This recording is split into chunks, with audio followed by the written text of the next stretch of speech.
네, 안녕하세요. 이장우의 비트코인 머니플랜입니다. 네, 반갑습니다. 주말 잘 보내셨나요? 오늘은요, 어떤 주제를 좀 나눠볼 거냐면, 기존에 세금 관련 영상이 올라갔는데, 와, 역시나 관심이 너무 많고, 불만도 많으시고, 네, 그런 것 같습니다. 불만이라고 하면 그 세금 자체인 거죠. 벌써부터 또 세금 걷냐, 이런 환경에서 세금을 걷어서 제대로 될 것이냐부터 해서 다양한 궁금증들이 많이 올라오셨습니다. 그래서 오늘 또 여러 가지 댓글과 질문 중에서 가장 많이 하시는 질문들 좀 뽑아서 한번 좀 다뤄볼 텐데요. 유튜브 댓글 모음에 비슷한 류의 질문들인데 이 질문이 가장 많았어요. 그러니까 세금이 우리가 27년부터 시행이 되잖아요. 내년이죠. 2026년도가 세금이 시행되기 전 마지막 해인데요. 그럼 26년엔 다 팔아야겠네요. 26년도에는 무조건 팔아야지. 26년도에 팔고 다시 27년에 바로 사면 되지 않나요? 그러니까 26년도 12월 31일 11시 59분, 그러니까 23시 59분에 팔고 0시에 다시 사는 거 그럼 되나요? 부터 해서 이런 관련 질문들이 되게 많습니다. 왜냐하면 내년까지는 세금을 반영을 안 하니까 내년에 뭔가 수익을 실현하고 싶은 마음이 있는 거죠. 근데 이게 절반은 맞고 절반은 틀렸습니다. 정확히 우리가 세금에 대한 법 내용을 제대로 알면은 요 한 가지 방법이 아니라 여러 가지 방법이 있는데 요렇게만 하는 게 오히려 더 세금을 많이 낼 수 있는 구조가 될 수 있기 때문에 오늘 그걸 한번 다뤄보도록 하겠습니다. 두 가지 케이스로 나눌 수 있을 것 같아요. 요 질문이에요. 지금 2026년도 12월 31일에 전량 매도를 하고 2027년 1월 1일에 다시 사면 세금은 안 낼까? 요 질문인데 이 전략이 그러면 어떤 경우에 잘 맞고 어떤 경우에 좀 틀린지를 볼게요. 내년 말 정도에 두 가지 케이스가 있겠죠. 그 당시에 수익 중인 상태가 수도 있고요. 그 당시에 손해를 보고 있는 상태일 수도 있습니다. 두 가지 케이스가 있는데 결론부터 먼저 말씀드리면 수익 중인 상태에서 단순히 내년 말에 팔고 내후년에 다시 산다라는 계획으로 그렇게 하면 세금 효과는 사실 동일합니다. 그 이유를 다시 한번 밑에서 한번 보여드릴 테고요. 근데 만약에요. 손실 중에 있는데 내년에 매도를 하고 내후년에 다시 산다. 이거는 완전히 최악의 악수이긴 합니다. 왜 그런지를 뒤에 한번 보도록 하겠습니다. 먼저 이거를 이해하려면 기존에 세금을 할 때 여러 번 나왔던 개념인 의제취득가라고 하는 개념이 있어요. 요거를 정확히 이해를 하셔야 됩니다. 의제취득가는 세금을 시행할 때 처음으로 발생하는 하나의 기준이기 때문에 우리가 자주 이렇게 접할 일은 잘 없죠.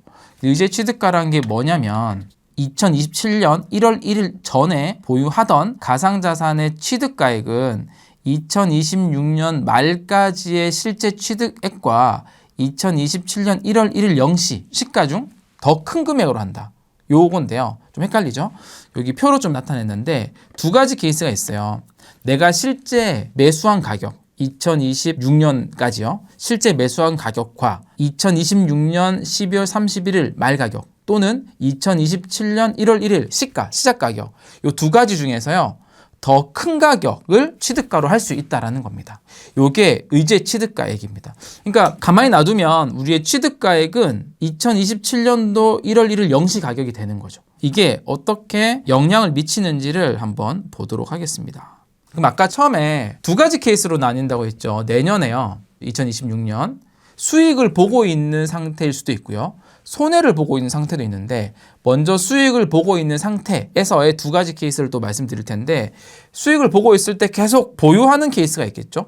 내년에 매도하지 않고 2027년까지 계속 보유를 해가는 형태가 하나 있을 것이고요. 내후년부터 세금이니까 내년에 팔고 내후년에 바로 사야지 하는 이 두 가지 케이스가 있는데 첫 번째 그냥 존버하는 케이스에서는 이렇게 되겠죠. 지금 예시를요. 비트코인 한 개를요. 5천만 원에 매수했어요. 과거에. 그리고 이 비트코인은 2026년도 말에 시세가 1억 원이 도달한 거예요. 2배가 올랐네요. 그리고 요 고객이 2027년도에 들어가서 1.2억에 매도를 한다라고 가정을 하면 그냥 계속 존버를 한 투자자 같은 경우는 1.2억에 팔았고 2026년도 말 가격이 1억 원이기 때문에 취득가가 1억으로 의제 취득가액이 자동으로 반영되는 거예요. 그러면 1.2억 빼기 1억 해서 수익이 2천만 원이죠. 이 수익 2천만 원에 대한 과세를 내는 겁니다. 그러면 어떤 분들이 아까 댓글에도 있었지만 이런 댓글 진짜 있어요. 그럼 2026년 12월 31일 23시 59분에 팔고 다시 구매하면 되는 거 아니에요? 2026년에 매도해서 수익 확정하면 세금 안 내는 거 맞죠? 뭐 이런 이제 그러니까 내년에 팔고 다시 내후년에 산다 이런 개념으로 접근하시는 분이 있는데 만약에 수익권인 상태에서 그렇게 했다라고 가정을 해보면 결국 1억 원에 매도를 하고 다시 1억 원에 재매수를 했다라고 가정을 하잖아요. 자, 그러면 이 투자자 같은 경우도 전량 매도 후 재매수 했으니까 1억 원에 다 팔고 판 거는 세금 안 냈다 쳐요. 2026년도에 팔았으니까. 그리고 바로 1억에 재매수 했잖아요. 그럼 이 고객도 취득가액은 똑같이 1억 원이에요. 그래서 요거를 2027년도에 1.2억 원에 매도를 하더라도 똑같이 2천만 원 수익이다. 그러면 똑같은데 왜 전량 매도 후 재매수를 하는 게 좀 더 안 좋을 수 있냐면 일단 수수료가 나가죠. 거래를 한 번을 하니까. 그리고 똑같은 환경이더라도 다시 매수를 하다 보면 가격을 좀 올리면서 구매를 할 확률이 높거든요. 그럴 경우에는 오히려 비용이 더 나가게 되는 거예요. 그렇다 보니까 수익인 상태에서도 별로 좋은 방법이 아니다. 그러면 손실 중인 케이스에서 한번 보는 겁니다. 손실 중일 때 매도를 했다가 2027년도에 재매수를 하는 케이스인데요. 이 케이스는 하다 보면 최악의 악수로 갈 확률이 높습니다. 여기 표가 있는데 그냥 존버 계속 보유하는 케이스와 손실 중일 때 매도하고 재매수하는 케이스인데 여기 표는 나와 있지만 이게 좀 헷갈릴 수 있을 것 같아요. 그림 많아가지고. 그래서 조금 더 쉽게 요즘은 AI가 워낙 쉽게 그림을 잘 만들어주기 때문에 어떻게 이 화면을 준비해야지 여러분들 쉽게 이해를 할까 해서 새로운 화면을 준비했습니다. 손실 구간에 매도하는 겁니다. 이 케이스 한번 볼게요. 상황 가정. 1비트코인을 2억 원에 매수를 하고요. 1비트코인이 2026년 말에 시세가 1억 원으로 빠진 거예요. 손실 중인 상태죠. 이 고객은 어떻게 돼요? 취득가액이 2억 원이라는 거예요. 2억 원. 근데 여기서 2억 원이 어떻게 적용이 되냐면 그냥 보유를 하는 케이스에서 보면 실제 매수가 2억 원과 2027년 1월 1일 가격 그러니까 연말 가격 1억이 이제 2027년 1월 1일 가격 1억과 동일하죠. 요 두 개의 금액 중에서 높은 가격을 취득가로 할 수 있잖아요. 이제 취득가로 그죠? 그래서 이 세법상에서 나의 취득가액은 2억 원으로 유지가 되는 거예요. 그래서 2027년도가 돼서 1억 원이 된 비트코인이 다시 2억 원이 돼서 매도를 했다고 가정을 해볼게요. 매도를 하더라도 원래 취득가액이 2억으로 되기 때문에 과세 대상에 해당하는 이익은 0원입니다. 이해되시죠? 그러니까 원금으로 다시 회복하더라도 내야 될 세금은 없다라는 겁니다. 그냥 보유를 할 때. 근데 만약에요. 매도 후에 재매수를 했다고 가정을 해볼게요. 매도 후에 재매수. 자, 그러면 2026년 말에 1억 원인 비트코인을 팔았다는 얘기잖아요. 그러니까 손실을 확정했다는 얘기죠. 손실 확정을 한 게 세금이 안 나오죠. 네. 그리고 그거를 다시 2027년도 1월 1일에 1억 원에 재매수를 했다라고 가정하는 거예요. 그러면 취득가의 기록이 바뀌어요. 취득가의 기록이 원래는 2억 원이 될 수 있는 취득가가 손실 확정을 26년 해버렸기 때문에 다시 재매수한 1억 원이 취득가가 돼버리는 거예요. 이해되시겠죠? 그러니까 세금 방패인 의제 취득가가 소멸이 돼버린 겁니다. 그렇게 해서 다시 가격이 2억 원으로 회복이 돼서 매도를 하잖아요. 그러면 어떻게 되나요? 수익이 1억 원이 발생한 걸로 반영이 되고 자기는 겨우 원금만 반영을 했는데 수익의 22%가 세금이 되니까 2,200만 원 세금이 나올 수 있는 겁니다. 이 두 가지 케이스 이해하시죠? 그러니까 수익을 보고 있는 상태에서는 매도 후 재매수를 하는 게 뭐 그닥 손해보는 것도 없고 약간의 손해를 봐요. 매수 매도 수수료가 있으니까. 근데 손해를 보고 있는 상태에서 매도를 하는 거는 아까 얘기했던 세금 방패를 없애버리는 거죠. 취득가액을 높게 유지할 수 있는 환경을 본인 스스로 2026년도에 지어버리는 거고 똑같습니다. 안 좋은 선택일 수 있습니다.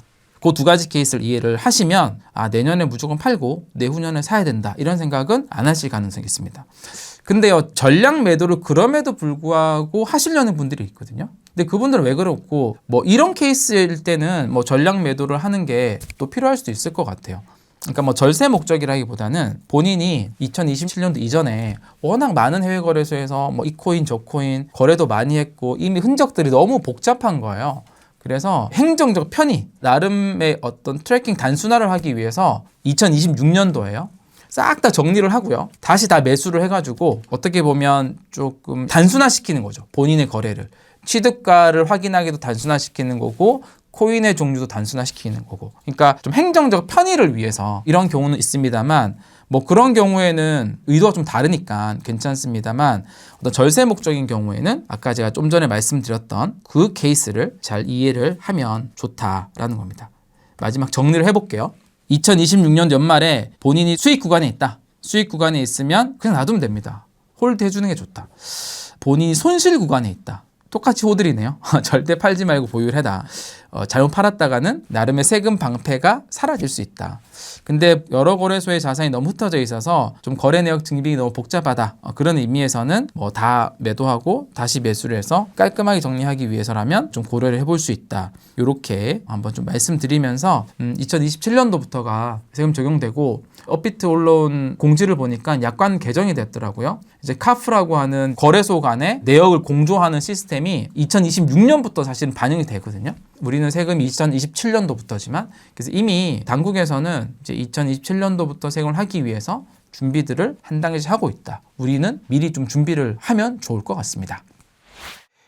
최근에 이제 시장이 워낙 변동성이 컸잖아요. 그리고 비트코인 가격도 많이 하락을 했고, 그리고 하락을 하면 우리가 두려움이 더 커질 수밖에 없는 이유는 시장에 불안한 소식들이 또 안 좋은 소식들이 같이 나오기 때문이거든요. 그래서 더 불안함이 증폭이 되긴 해요.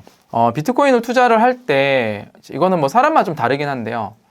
저는 이제 그 장기적인 어떤 낙관론 되게 중요하다고 생각을 하는데, 또 많은 사람들이 이 자산을 처음 볼 때 어떤 부분에 대해서 많이 신뢰를 하냐면 비트코인이 ETF가 됐으니까 무조건 이거 되는 거야. 미국이 비트코인을 전략자산으로 취급을 한대. 그리고 미국이 뭐 100만 개 비트코인을 사는 법안이 올라와 있대. 뭐 비트코인 액트 뭐 2025 이런 것들이에요. 그리고 뭐 마이크로 스트래티지 같은 기업이 뭐 상장사가 비트코인을 막 산대. 이런 이유들이 비트코인의 어떤 미래에 대해서 확신을 하는 핵심 근거로 자리 잡는 경우가 사실 많이 있어요. 그건 사실 중요하지 않거든요. 비트코인이 장기적으로 우상향하고 살아남을 수 있는 이유가 뭐 마이크로 스트래티지가 뭐 이 자산을 사서 뭐 ETF가 돼서 그런 이유가 아니거든요. 본질은 그게 아니에요. 근데 그런 이유들 때문에 비트코인을 투자하신 분들은 그런 이유에 반대적인 상황이 생길 수 있잖아요. 예를 들어서 미국이 비트코인 전략자산 법안을 통과 안 시키네. 비트코인 ETF가 순유입이 아니라 계속 ETF에서 비트코인 팔고 있네. 또는 마이크로 스트래티지가 대단하다고 생각했는데 MSCI 지수에서 이제 빠지게 되는 상황이 생길 수도 있겠네. 그러면 많은 자금들이 이탈하겠네. 이런 여러 가지 뉴스들을 접하면서 비트코인 망하는 거 아니야? 뭐 이렇게 생각을 하는 거죠. 사실 그거는 전혀 아니라는 거죠. 비트코인이라는 자산을 장기 투자에 사야 되는 이유에 대해서 더 잘 알아야 되는 이유이기도 한 것 같습니다.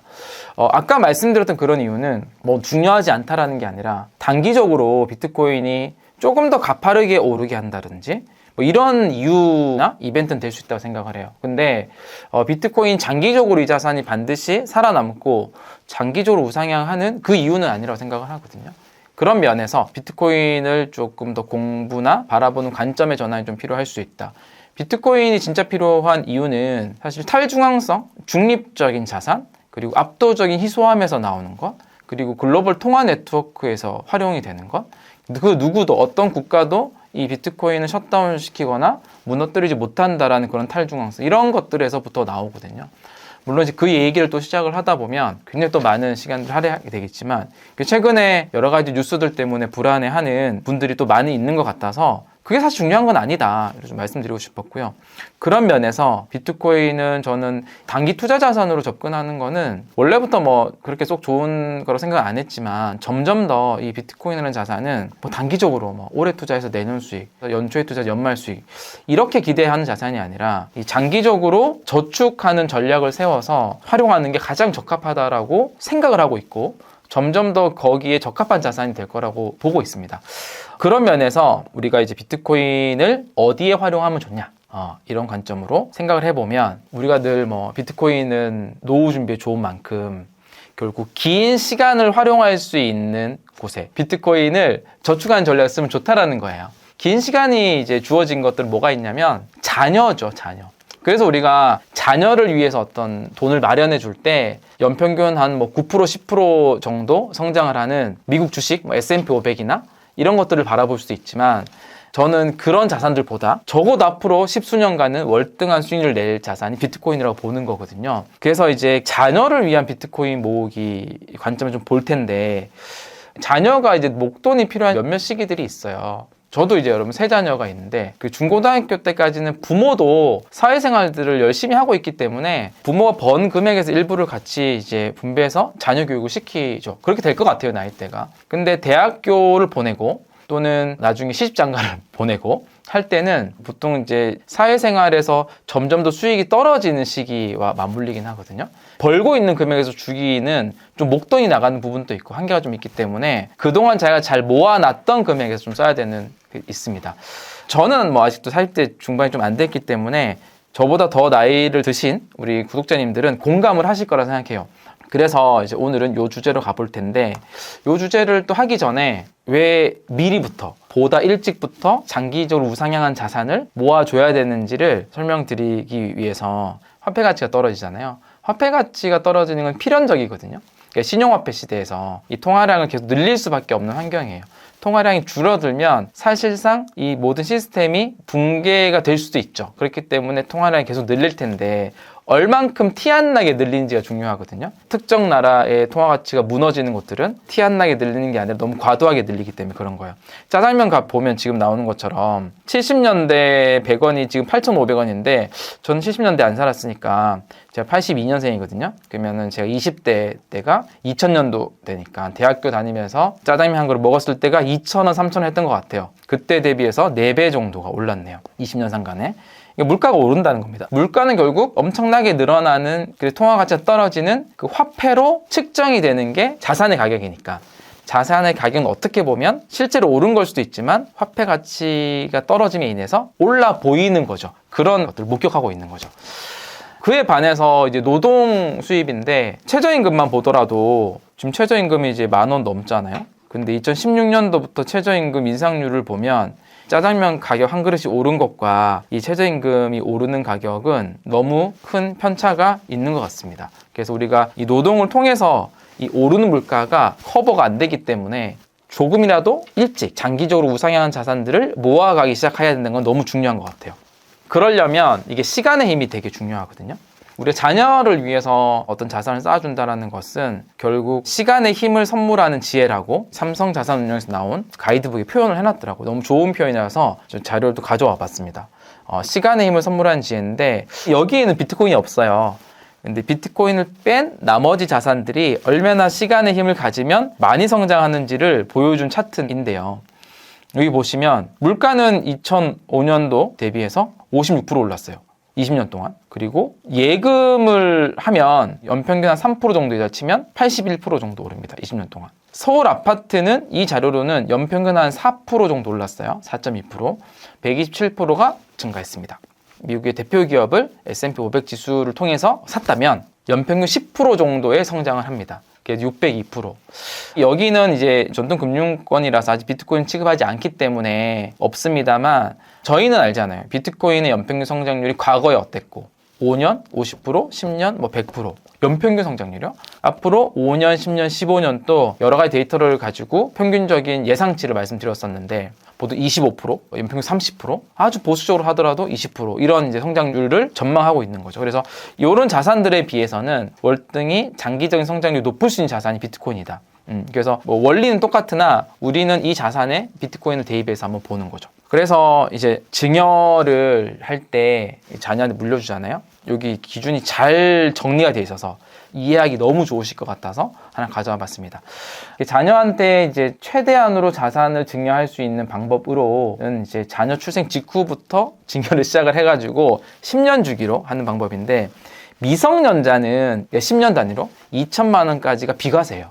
우리가 증여를 하더라도 비과세로 증여하는 게 가장 그래도 절세하는 방법이니까 합법적으로. 그리고 이제 미성년자가 성인이 되면 똑같이 10년 단위로 리셋이 되긴 하는데 5천만 원까지가 비과세입니다. 그래서 요거를 아래 그림으로 보면 태어날 때를 가정한 것 같아요. 2천만 원을 증여를 하면 비과세고요. 그리고 10년 지났잖아요. 그럼 또 2천만 원 또 증여할 수 있어요. 미성년자이니까 19세잖아요. 그러면 4천만 원까지를 비과세로 증여할 수 있다. 그리고 성인이 돼요. 19세가 넘어가. 또 10년이 지났잖아요. 그러면 또 5천만 원 증여 가능하다는 겁니다. 그럼 이렇게까지 누적으로 증여하면 9천만 원까지 비과세로 증여를 했네요.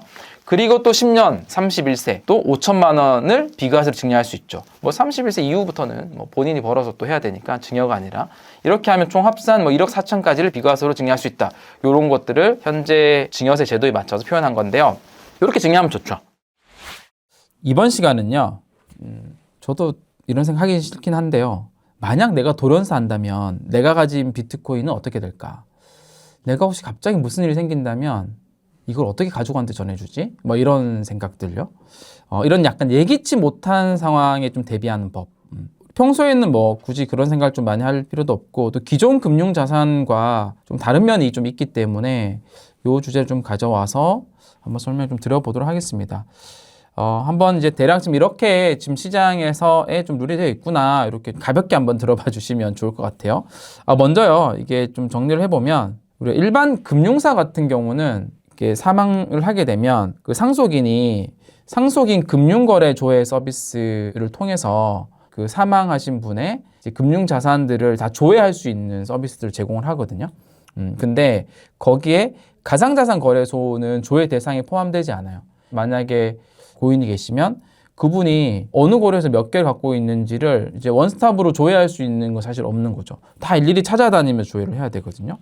자산을 뭐 개인 지갑에 보유하고 있을 수도 있고 콜드월렛에 자산을 해외 거래소에 보유하고 있을 수도 있고 이제 가상자산을 국내에 있는 거래소에 보유하고 있을 수도 있잖아요. 그러니까 먼저 가상자산은 여기 있는 것처럼 상속 대상이고요. 국내 거래소는 증빙서류 확인 후에 상속인에게 자산을 이전하는 절차를 운영 중이거든요. 옆에 보면 빗썸이라는 거래소에서 이렇게 안내가 옵니다. 고객센터에 문의를 하면. 그래서 보면 뭐 신청 서류, 자산 이종 동의서 자필 서명 작성 필요하고요. 그다음 여러 가지 신분증, 사망 진단서, 사망 정보 이런 것들을 기본적인 필요 서류들을 여기 요청에 따라서 제출하고 나면 그 상속인에게 자산을 이전하는 절차를 진행을 해주는 거죠. 이렇게 국내 거래소는 되고요. 해외 거래소도 뭐 바이낸스나 주요 거래소들을 또 요 기능들을 제공을 해요. 다만 거래소만 정책 좀 다르고 그다음에 영문 서류에 대한 공증도 필요하고 하기 때문에 시간이 좀 걸립니다. 뭐 한두 달, 두세 달 정도 걸린다고 합니다. 이런 차이가 있습니다. 국내나 해외나 그 절차에 따라서 처리를 할 수 있다. 여기 바이낸스 같은 경우도 보면 여기 고객센터 들어가 보면 여기 인헤리턴스라고 해서 유산에 대한 게 들어가 있고요. 여기 보면 사망을 하신 분의 어카운트 타입과 넘버를 입력을 하고 여기 필요한 서류들이 다 있죠. 뭐 사망증명서, 공증사본, 신분증 이런 것들 요청 자료들이 다 있습니다. 그래서 이렇게 다 제공을 해주는데 이제 이런 구조이기 때문에 원스톱으로 조회해 주는 게 없기 때문에 가상자산도 보통 2017년도부터 많은 분들이 투자하셨는데 이제 투자하신 분들이 거의 한 7년, 8년, 9년, 10년 넘어가신 분들이 좀 많이 나오고 있거든요. 그러다 보니까 이제 나이가 꽤 있으신 분들도 있고요. 그래서 그러면 본인이 이런 것들은 가족들한테 미리 어느 정도는 나름의 정리를 해주는 게 필요하겠죠. 그러니까 내가 어떤 거래소에 어떤 아이디를 가지고 이 정도의 자산 딱 명시하지 않더라도 어느 정도는 정리를 해 두시는 게 좀 필요할 수도 있을 것 같다. 편의상. 왜냐하면 해외 거래소도 되게 많고 하기 때문에 일일이 다 자녀들이 들어가서 검색하기 되게 어려운 부분이 있잖아요. 그런 좀 팁이 있을 수 있고요. 근데 문제는 이 콜드 월렛에 보관을 하고 있는 경우인데요. 근데 콜드 월렛에 보관을 하고 있는 경우, 그러니까 개인 지갑에 보관을 하고 있는 경우는 뭐 조회 서비스가 되지도 않고 뭐 자산 이전 신청 이런 것들이 전혀 안 되죠. 결국 두 가지를 상속인한테 잘 전달을 해주는 게 중요한 거예요. 두 가지를. 첫 번째가 결국 이 콜드 월렛, USB처럼 생긴 여기 있는 지갑은 레저 지갑이고 요 콜드 월렛과 요 폴드 월렛은 안에 이제 핀 비밀번호들이 다 세팅을 해놓거든요. 그래서 요 두 가지를 잘 상속인에게 줘야죠.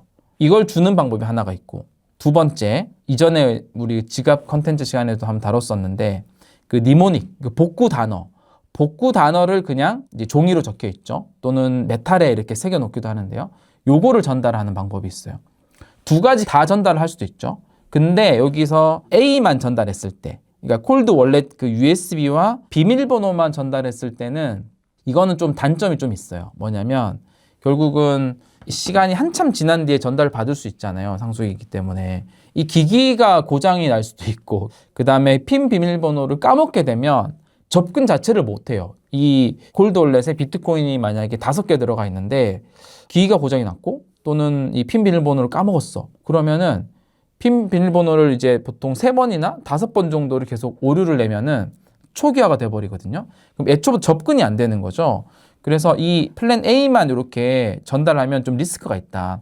그래서 항상 복구 단어까지 같이 전달할 수 있는 방법을 찾아야 되는 거죠. 또는 복구 단어, 니모닉만 전달해도 돼요. 왜냐하면 이 니모닉만 잘 전달이 되면 상속인한테 이 니모닉 24개 단어잖아요. 24개 단어를 가지고 이 새로운 이제 지갑을 사면 돼요. 레저 월렛이나 뭐 다른 지갑들이 많아요. 지갑을 사서 니모닉 복구 단어를 가지고 말 그대로 접근할 수 있는 비밀번호, 개인 키라고 불러요. 요거를 복구를 하면 되거든요.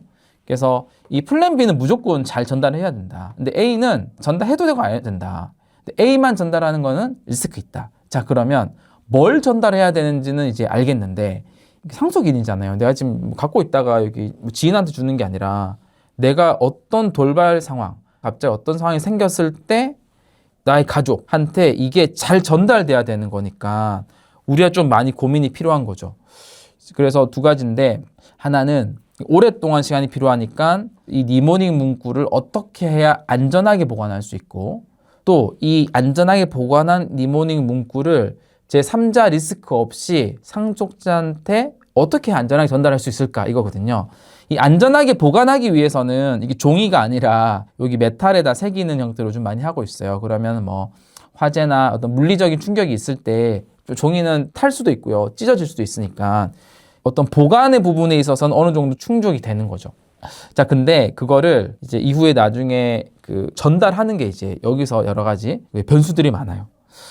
결국 이게 중요한 거는 여기 적혀 있는 것처럼 비트코인을 우리가 모으는 게 되게 중요하다고 누누이 말씀드리잖아요.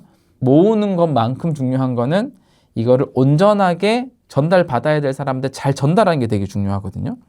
그래서 한번 이제 가정을 한번 해볼게요. 어떻게 우리가 보관을 하고 전달하는 게 좋을지를 약간 우리가 생각을 해보자고요.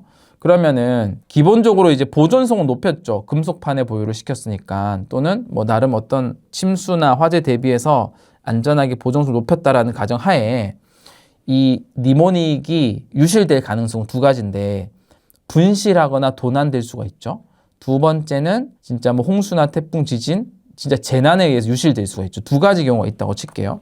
만약에 이거를 우리가 니모닉 문구를 한 곳에만 좀 보유했다고 가정을 해볼게. 한 곳에. 우리가 단일 장소에 보관할 때 유실 확률을 1%라고 그냥 가정을 해볼게요. 1% 가정을 하면 한 곳에만 보관을 하면 잃어버릴 확률은 1%, 그다음에 재난으로 인해서 유실될 확률도 1%인 거죠. 근데 이거를 이제 이건 1% 너무 높아. 한 곳에만 보관하니까 좀 불안해. 이 복사본을 5곳에 나눠서 보관한다라고 이제 시나리오를 해보면 나눠서 보관을 하면 어떻게 돼요? 하나를 잃어버려도 나머지 4개가 있으니까 또 나머지 또 하나를 잃어버려도 나머지 3개가 있으니까 이게 5개가 다 유실이 될 확률이 되게 낮아지는 거죠. 이건 좋아지는데 이제 도난이 될 확률은 원래 하나만 있으면 하나만 도난될 확률이 있는데 이게 5개니까요. 도난될 확률도 5배로 올라가는 거거든요. 도난 당할 확률이 더 높아지는 겁니다. 그래서 복사본을 그냥 여러 곳에 다 이렇게 보관하는 것도 그닥 좋은 옵션은 아닐 수 있다. 마지막은 요 방법인데요. 복구 단어를 3조각을 내 가지고요. 이 니모닉 문구를요. 24개 단어잖아요. 이 24개 단어를 다 적힌 게 아니라 다 적힌 거면 하나만 잃어버리면 이제 내가 보유하고 있는 비트코인을 잃어버릴 확률이 있으니까요. 유실될 확률이 있으니까 니모닉을 3가지 덩어리로 나눠 가지고 이 3가지 덩어리를 따로 보관을 시키는 겁니다. 이렇게 하면 도난 유실 확률도 줄어들고 재난 유실 확률도 줄어드는 거죠. 왜냐하면 도난 유실 확률 줄어드는 거는 하나만 분실했다고 해서 니모닉 문구가 다 노출되는 게 아니기 때문에 그런 거거든요. 요거는 이 분할 3곳인데 이따가 좀 설명하겠지만 2개의 조각을 합치면 하나의 완성본이 나오는 요런 이제 구조로 갈 겁니다. 네, 잘 따라오고 계시죠? 지금 얘기 드리는 거는 뭐냐면 우리가 니모닉 문구 복구 단어를 이제 24개 단어를 이렇게 쓰잖아요. 1번 단어부터 2번, 3번, 4번. 근데 24개 단어가 있으면 개인 지갑에 복구를 할 수 있거든요. 그래서 이 24개 단어를 우리 상속인한테 또는 가족한테 잘 전달을 해야 되는 거예요. 근데 이거를 만약에 그냥 온전히 하나를 다 이게 전달하게 되면 여러 가지 좀 문제가 좀 생길 수는 있겠죠. 왜냐면은 돌발 상황이 생겼을 때 유고할 때 이 니모닉 문구를 받아서 그 상속받을 재산 접근할 수 있어야 되는데 이 전체를 사전에 다 전달하게 되면 그 내가 살아있을 동안에도 비트코인이나 자산에 다 접근할 수 있는 상태가 되니까 결국 내가 유고했을 때 딱 그 니모닉 문구가 완성본으로 전달될 수 있는 방법을 좀 찾아야 되는 거죠. 그걸 하기 위해서 아까 이제 여러 가지 방법들이 있었는데 우리가 활용을 한 이제 하나의 방법은 뭐냐면 그 샤미르의 비밀이라고 하는 이제 보안 이제 방법이 있는데 그걸 약간 좀 활용을 한 케이스인 거예요. 뭐냐면 그 샤미르의 비밀 같은 경우는 비밀번호를 3조각을 내 가지고 그 중에 2조각을 찾아서 오면 비밀번호 완성되게끔 하는 거거든요. 근데 이걸 제대로 하려면 이걸 복구할 수 있는 프로그램이 있어야 되니까 그걸 그대로 활용하지 못하고 그런 컨셉을 이제 수동적으로 활용을 하면 우리가 니모닉 문구가 총 24개 단어로 되어 있잖아요. 24개 단어를 파트를 3개로 나누는 거예요. 여기 조각 1번은 니모닉 문구 중에 1번에서 16번까지만 쫙 기록되어 있고요. 17번에서 24번 공란으로 해놓는 거예요. 그리고 조각 2번은 9번에서 24번까지만 기록을 다 해놓는 거예요. 조각 3번은 1번에서 8번 기록해두고 9번에서 6번은 기록 안 해두고 이제 17번에서 24번만 기록을 해두는 거예요. 이렇게 이 니모닉 24개 단어를요 8개 문구씩이 빠지게 해가지고 조각을 3개를 나눕니다. 그러면 한 조각만 이렇게 안다고 해서 이 유출을 할 수가 없거든요. 이 유출을 하려면 거의 불가능에 가까울 정도의 확률이 좀 있어야 되는 겁니다. 근데 이거 조각을 2개를 맞추게 되면 조각 1번과 2번을 맞추면 번호 1번부터 24번까지 다 알게 되죠. 조각 2번과 3번을 알게 되면 공란이 각각 있기는 하지만 결국 다 알게 되죠. 결국 조각 2개가 맞춰져야지만 이제 완성본이 되는 거죠. 이제 어떻게 좀 생각해 볼 수 있냐면 기본적으로는 그 니모닉을 조각을 3개를 나눠 가지고 하나는 내가 이제 은행 금고에 이제 보유를 하고요. 하나의 조각은 이제 배우자, 아내한테 이제 주는 거죠. 나머지 하나의 조각은 신뢰할 수 있는 3자한테 이렇게 주는 겁니다. 그래서 신뢰할 수 있는 3자, 또 변호사한테는 혹시 내가 이제 어떤 돌발 상황이 생겼을 때 이 니모닉 문구를 아내한테 전해주라. 이렇게 이제 나름 계약을 해두는 거죠. 그러면은 이제 예를 들어 내가 갑자기 사망을 하더라도 변호사 갖고 있는 조각 하나와 아내 갖고 있는 조각 하나가 같이 니모닉 문구 합쳐지면서 이걸 가지고 이제 비트코인에 접근을 할 수가 있게 되는 거죠. 이해하셨죠? 네. 이렇게 할 수 있는데 이것도 생각을 해보면 이제 빈틈이 좀 있기는 해요. 공모를 할 수가 있는 거죠. 공모를. 그냥 이거는 우리가 이 비트코인 니모닉의 약간 이해를 좀 돕는다고 좀 생각하시면서 이렇게 극단적으로 안 가도 되긴 하는데 물론 나중에는 조금 더 이제 금융 서비스들이 나와서 안전하게 전달할 수 있는 방법도 줄 수 있긴 하지만 그럼에도 불구하고 그 주체를 믿어야 되는 어려움은 있긴 하거든요. 근데 지금은 이런 니모닉이라고 하는 24개의 복구 번호를 내가 사망했을 때 어떻게 상속자한테 가장 안전하게 전달할 수 있을까? 통으로 전달하게 되면은 아까 내가 말씀드렸던 그런 문제가 생기잖아요. 그래서 조각을 내야 되는데 이 조각을 방금처럼 3가지를 내서 이렇게 하면 2개만 합치면 내가 살아있을 때라도 언제든지 자산을 이동시킬 수 있잖아요. 근데 그런 가능성이 있으면 안 되니까요. 여기 시나리오 2번째가 그나마 가장 안전한 케이스이긴 한데 뭐냐면 결국 조각 2는 제가 들고 있고 조각 1은 실내에 있는 친구 1에게 이제 주는 거고요. 나머지 조각 3은 이제 변호사한테 주는 겁니다. 아까처럼. 근데 이 친구 1과 이 변호사는 서로 완전히 모르는 사이여야겠죠? 알 수도 없고. 그러니까 둘이 공모를 할 확률은 되게 적다라는 겁니다. 그래서 법무법인이나 변호사에 위탁을 할 때는 내가 혹시 유고를 하게 되면 조각 3번을 아내한테 주고 친구 1한테도 내가 혹시 어떤 일이 생기면 아내한테 요거를 전해주라라고 이렇게 미리 요청을 해놓을 수 있는 거죠. 2개가 아내한테 같이 들어오면 그때서야 비트코인 지갑에 접근할 수 있다라는 거고 혹시나 한쪽이 갖고 오지 않더라도 이제 저의 은행 금고에 은행 금고 아니더라도 지방 깁스 어딘가에 내 거에 대한 게 좀 보관을 하고 있기 때문에 그걸 2개를 또 매칭해서 풀 수는 있는 환경이 될 수는 있습니다.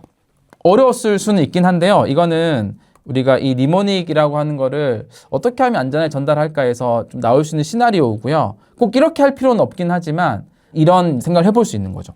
근데 뭐 그것보다도 가장 중요한 거는 기본적으로 니모닉이나 이런 걸 보관을 할 때 하면 안 되는 거, 절대 하면 안 되는 거 3가지를 이제 말씀드리는 게 더 중요할 것 같긴 합니다. 그러니까 이 니모닉 특히 카카오톡이나 이메일로 이 적어 놓은 거를 사진 찍어 전송하는 거 절대 안 되고요. 그 다음에 클라우드에 올려놓는 거, 클라우드에 이 니모닉 문구의 사진을 찍어서 올려놓는 행위도 되게 안 좋고요. 그 다음에 컴퓨터 바탕화면 메모장 이런 데 남겨두는 거 당연히 안 됩니다. 그래서 이 니모닉 24개의 단어는 어쨌든 간에 여러분들이 개인 지갑을 잘 관리하려면 또 개인 지갑을 사용하시는 분들은 이거를 아주 잘 관리해야 되는 게 아주 중요하다.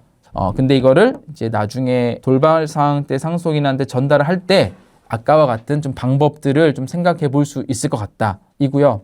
이것도 사실은 뭐 완성된 건 아니긴 하지만 앞으로도 관련해서 더 좋은 팁이 있거나 더 업그레이드를 할 수 있는 조언들이 있다면 계속 한번 들어보도록 하겠습니다. 우리가 비트코인을 상속인한테 어떻게 하면 잘 전달할 수 있을지에 대해서 나눠보는 시간이었고요. 네, 오늘 영상 또 도움 많이 되셨으면 이제 구독, 좋아요, 댓글 많이 남겨주시면 감사하겠습니다. 네, 오늘 영상 마치겠습니다. 감사합니다.